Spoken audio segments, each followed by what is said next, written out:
63 நாயன்மார்களில் ஒருவரான குங்கிலிய கலைய நாயனாரை பற்றி காணலாம்.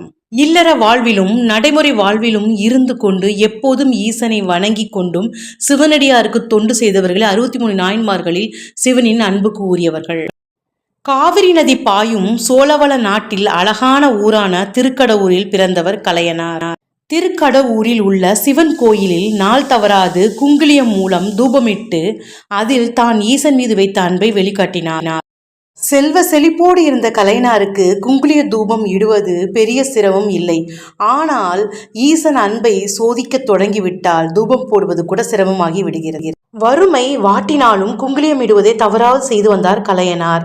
மோசமான வறுமையால் கலைஞர் மனைவி திருமாங்கல்யத்தை தருகிறார். அதில் குழந்தைகளுக்கு தேவையான சமையல் பொருட்களை வாங்கி வர கூறுகிறார். அவ்வாறு திருமாங்கல்யத்தை விற்கச் செல்லும் வழியில் எதிரே ஒரு குங்குலிய வியாபாரியை பார்க்கிறார் கலையனார்.